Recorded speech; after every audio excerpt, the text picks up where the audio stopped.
All right, with the Supreme Court now seemingly on the brink of striking down Roe v. Wade, many people are horrified. Not that women in half the country would lose their rights over their own body, but rather that this information got leaked, which is weird. It's like running around the deck of the Titanic trying to find out who yelled, "We're sinking," instead of focusing on the iceberg. Now, Chief Justice John Roberts has announced an immediate investigation to identify the leaker.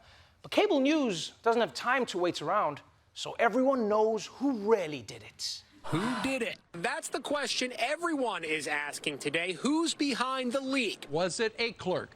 Was it somebody at the copy machine? Who done it? Some left-wing law clerk, angry at the direction the court is going. I think this was leaked by a liberal law clerk who is trying to change the outcome of the case. A lot of people are saying this may have leaked from Justice Sotomayor clerk. If it was a conservative, it might be someone who wants to keep all the 5 judges that are on the side of Alito's opinion in their box there. Yes, it was a left-wing Antifa law clerk trying to sabotage the court. Or it was a right-wing MAGA head trying to lock the decision in place. Or maybe it was the butler. It's always the butler. But while everyone on regular cable channels was playing the least horny version of Knives Out, Newsmax had already cracked the case. It was the black woman. I find it suspect that the first leak coming out of the Supreme Court in history comes shortly after Judge Jackson is confirmed. She would be my first suspect when it comes to the leak. And my first suspect for asshole is you. Bravo, detective, bravo. Look at you, using the tried and true investigative technique of the black person did it. And you know, everyone has theories, right? Everyone has theories. For all we know, it could have been an accident, right? There are many times that I've gotten drunk and sent something that it should have stayed in drafts, but I mean, I guess that doesn't make sense for the Supreme Court, because like, who would have gotten drunk at the Supreme Court? You know, it's I still like beer. My man. Look. Whoever did it though, I'm not surprised it happened.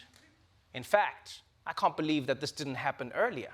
I mean, have you seen the security they have at the Supreme Court? It sucks. The guard outside is literally wearing a blindfold. It's not going to help anybody. And so I do get why they're trying to find this leaker. You know, you don't want this to turn into a trend. All right? They leak now, they're going to leak in the future. It's leaks all the way going forward. I mean, look at what happened in the world of comedy.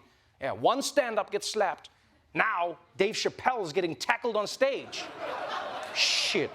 I had to get a pair of nunchucks just in case. Try that shit with me. That's right. Pop out now. Pop out now. I'm gonna show you. What? Knock myself out before you get to me.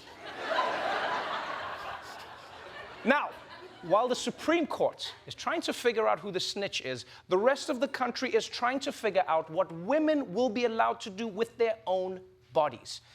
And while everyone knew that women in red states were in trouble, it turns out, thanks to some lazy lawmaking, there are also 2 blue states where women might lose the right to choose. If the Supreme Court does strike down Roe v. Wade later this spring, all eyes in Wisconsin would then turn to a 170-year-old law that's still on the books. Wisconsin still has a ban on abortion in place from 1849. It outlaws all abortions except for cases where a mother's life is at risk. In Michigan, the law was passed in 1931, and it bans abortion unless done to save the life of the person who is pregnant and contains no exception for rape or incest. The ban never had to be repealed because Roe had made it obsolete, but it is still state law, still on the books. This is so ridiculous. If Roe v. Wade goes away, Michigan and Wisconsin are going to start using laws from 1931 and 1849? Do you understand how crazy? Think about how many laws, like, are from back then, huh? How many laws are we using from back then? Think about the laws that were even around. Half of them are about how much corn you can legally hide in your top hat. Those are the abortion laws that are about to come back into effect?